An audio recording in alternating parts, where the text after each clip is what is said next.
আসসালামু আলাইকুম বন্ধুরা, সুহা কুকিং চ্যানেলে সকলকে স্বাগত জানিয়ে আবার একটা ভিডিও নিয়ে চলে আসলাম।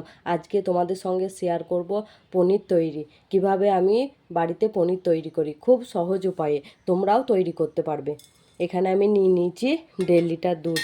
চলো তাহলে আমি পনিরটা তৈরি করি, তোমরা দেখতে থাকো।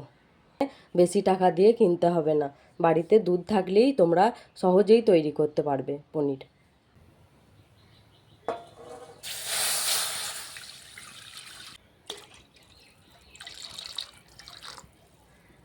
দেখো বন্ধুরা, আমি দুধে কোনো পরিমাণ জল অ্যাড করিনি, এর সঙ্গে দিয়ে দেবো 1 চিমটি নুন। তোমরা কেউ যদি মিষ্টি মিষ্টি পনিরটা খেতে চাও একটু চিনি অ্যাড করতে পারো। এটা একটু একটু ব্লক আসছে, এবার আমি এই দুধটাকে এরকম ভালো করে একটু করে নেড়ে নেব। বন্ধুরা, ভিডিওটি ভালো লাগলে like, comment, share and subscribe করতে ভুলবেন না, নাহলে তলায় একটু সর জমবে, যে ভালো হবে না। দেখো বন্ধুরা, আমার দুধে ব্লক চলে এসছে।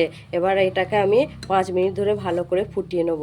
এবার আর গ্যাসের ফ্লেমটাকে একটু কমিয়ে দেবো, নাহলে দুধটা উতলে পড়ে যেতে পারে। দিয়ে ভালো করে ফুটিয়ে নেব।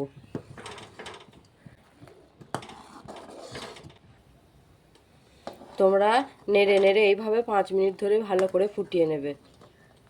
দেখো বন্ধুরা, আমার ভালো করে দুধটা ফুটানো হয়ে গেছে।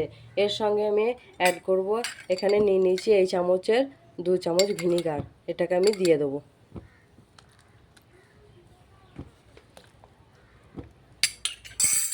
দিয়ে ভালো করে নাড়বো।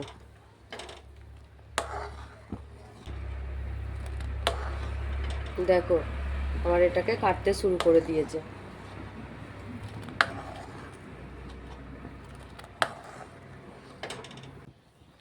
এবারে আমি গ্যাসের ফ্লেমটাকে একটু জোর করে দেবো, দিয়ে ভালো করে ফুটিয়ে নিয়েই নামিয়ে দেবো। যদি দেখো ভালোভাবে না কাটে, তাহলে এর সঙ্গে আরেকটু সামান্য পরিমাণে ভিনিগার অ্যাড করবে। দেখো বন্ধুরা, ছানাটা আমার ভালোভাবে ফুটে গেছে, এবারে আমি নামিয়ে দেবো। এখানে আমি নিয়ে নিয়েছি একটা ছাঁকনি, আর তলায় একটা পাত্র নিয়ে নিয়েছি, জলটা পড়বে, আর এই ছাঁকনিটা নিয়ে নিয়েছি, আর নিয়ে নিয়েছি একটা ভালো সুতির কাপড়। এবারে এটাকে এর উপর দিয়ে আমি দিয়ে ভালো করে ছেঁকে নেব।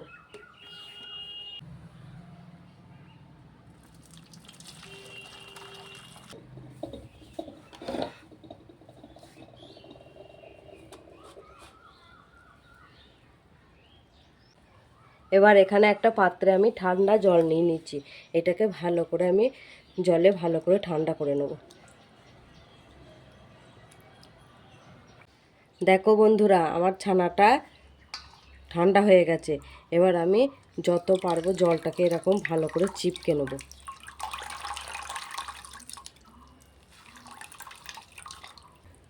যত জলটা চিপকাবে তত পনিরটাও ভালো হবে। বন্ধুরা, এবারে আমি তলায় এই ডাবরাটাকে দেবো, তারপরে তারপরে দিয়ে দেবো এই এই ছোটো বাসনটা, তারপরে এইটাকে দেবো। তাহলে আমার এই পনিরটা এই বাসনের আকারে হবে। দিয়ে এবার আমি একটা শক্ত জিনিসকে চাপিয়ে দেবো। এবারে আমি এই নোড়াটাকে চাপিয়ে দেবো। এরকম আধ ঘন্টা ধরে আমি চাপিয়ে রেখে দেবো। তাহলে চলো, আধ ঘন্টা পর আমি আবার ফিরে আসছি। দেখো বন্ধুরা, আধ ঘন্টা পর আমি ফিরে এলাম। এবার আমি পনিরটাকে তুলে নেব।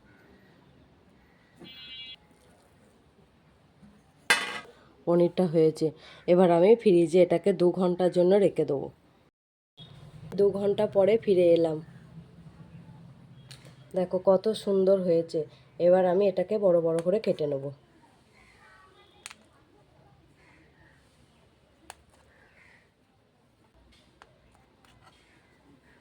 দেখো কতটা সফট হয়েছে।